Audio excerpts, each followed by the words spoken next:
There is a plant your great-grandmother ate every single week that contains more protein than eggs. 4.2 grams per 100 grams in the leaves. Eggs have 3.6 grams per the same weight when scrambled. She did not buy it at a store. She walked outside and picked it from the garden, from the roadside, from the edges of fields where it grew without anyone planting it. This plant contains more calcium than milk. 309 milligrams per 100 grams versus 125 in dairy. It provides more iron than spinach, more vitamin A than carrots. It contains all 9 essential amino acids, making it a complete protein source, something exceptionally rare in the plant kingdom. For over 4,000 years, humans cultivated it as a primary food crop. Native Americans relied on it as a staple. European peasants survived famines because of it. Your great-grandmother knew its name. Your grandmother probably knew it too. You have never heard it. Because somewhere between her generation and yours, the knowledge was erased. This is lamb's quarters, Chenopodium album, the forgotten crop that fed your family for generations until corporations taught you to call it a weed. Welcome to Recession Roots. Before we dig deeper, if uncovering what your ancestors knew matters to you, subscribe and hit the bell. Every video preserves the food knowledge that disappeared in a single generation. The story begins around 2000 BC in the river valleys of eastern North America. Archaeologists excavating sites along the Mississippi and Ohio rivers found something unexpected. Storage pits filled with seeds, not corn, not wheat. Chenopodium, thousands upon thousands of seeds, carefully harvested and stored for winter. Dr. Bruce Smith at the Smithsonian Institution analyzed seeds from the Riverton site in Illinois dating to 1950 BC. The seeds were larger than wild varieties. The seed coats were thinner. These were not foraged plants. They were domesticated crops. Native Americans had been deliberately breeding lamb's quarters for at least 4,000 years before Europeans arrived. The Hopewell culture built massive earthwork mounds across Ohio and cultivated lamb's quarters as a primary food source. The ancient Puebloans grew it in the southwest. The Iroquois Confederacy cultivated it throughout the northeast. From the Atlantic coast to the Rocky Mountains, every major Native American civilization relied on this plant. Then colonization erased 4,000 years of agricultural knowledge in less than 2 centuries. European settlers brought wheat and barley, crops they understood, crops that required purchasing seed annually. They looked at lamb's quarters growing where they did not plant it and called it a weed. They pulled it. They plowed it under. They replaced indigenous agriculture with European monocultures. But the knowledge did not disappear immediately. It survived in rural communities, in Appalachian hollows, in immigrant neighborhoods where old ways persisted. Your great-grandmother knew. In the 1930s, during the Great Depression, families across rural America survived on lamb's quarters when they could afford nothing else.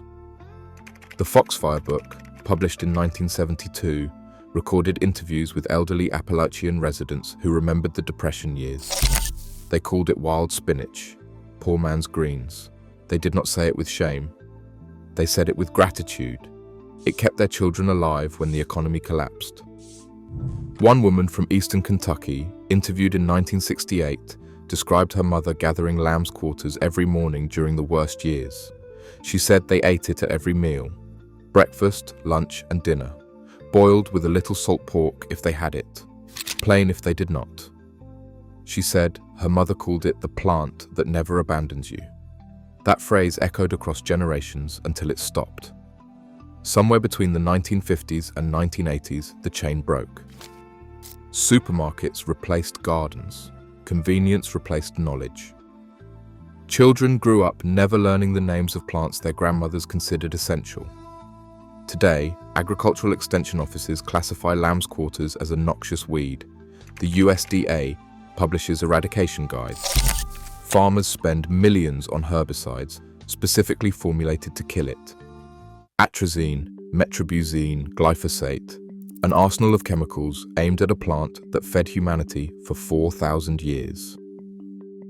The science reveals what we lost. In 1998, researchers at the University of Nebraska published a comprehensive nutritional analysis. 100 grams of lamb's quarters leaves contain 4.2 grams of protein. Scrambled eggs contain 3.6 grams per 100 grams. The leaves provide 309 milligrams of calcium, nearly 3 times more than milk.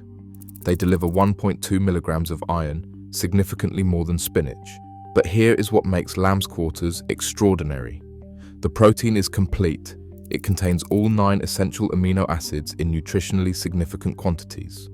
This is exceptionally rare in plants. Quinoa has this property. Amaranth has it. Lamb's quarters has it.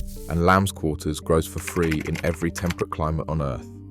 In 2015, a study in the Journal of Food Science and Technology measured the antioxidant capacity of wild edible plants. Lamb's quarters scored higher than broccoli, higher than cabbage, higher than most vegetables sold in grocery stores. The leaves contain beta-carotene, lutein, and zeaxanthin in concentrations that rival cultivated superfoods, costing $5 per ounce. Dr. Garrison Wilkes, Professor Emeritus at the University of Massachusetts, Boston, spent decades studying Chenopodium genetics. He described lamb's quarters as one of the most genetically resilient food plants on Earth. It is an allohexaploid containing 6 complete sets of chromosomes. This genetic redundancy allows it to survive conditions that kill commercial crops. Drought that withers lettuce within days barely affects lamb's quarters. Soil so poor that tomatoes refuse to fruit produces abundant Chenopodium harvests. Temperature swings from frost to scorching heat that devastate commercial agriculture are meaningless to a plant that evolved to survive anything, and it reproduces with terrifying efficiency. A single plant produces up to 75,000 seeds per season. Those seeds remain viable in soil for up to 40 years. You can bury lamb's quarters seeds, wait 4 decades, disturb the soil, and watch them germinate as if no time had passed. This is why industrial agriculture cannot tolerate it. You cannot patent a plant that has grown wild for millions of years. You cannot create proprietary lamb's quarters because it cross-pollinates freely and spreads without control. Monsanto attempted to develop commercial Chenopodium varieties in the 1990s. The project failed because wild populations kept contaminating the genetic lines. Nature refused to be owned. You cannot sell seeds for a plant that produces 75,000 per generation. You cannot sell fertilizer for a plant that thrives in marginal soil. You cannot sell irrigation equipment for a plant that survives drought. You cannot sell anything to someone who grows lamb's quarters because lamb's quarters needs nothing you are selling. So they made you forget it existed. 1 generation. That is all it took. Your great-grandmother knew this plant by name. She harvested it weekly.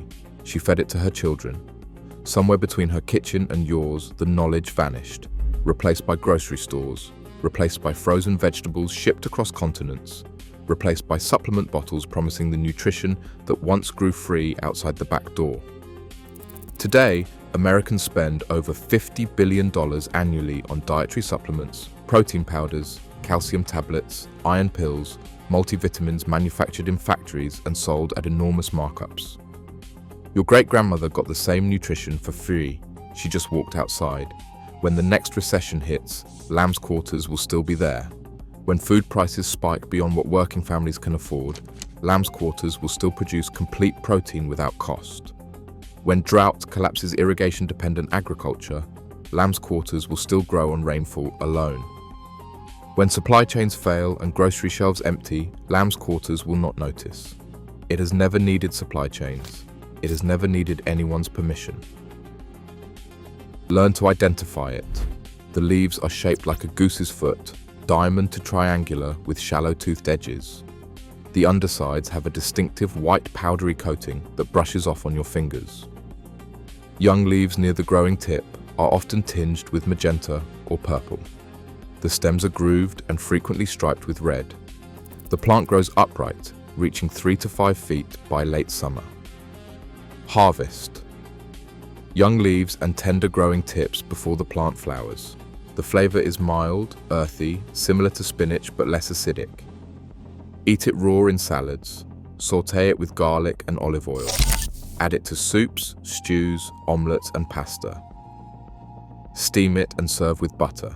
Dry the leaves for winter. Collect seeds in fall and grind them into flour for bread and porridge, exactly as Native Americans did for 4,000 years.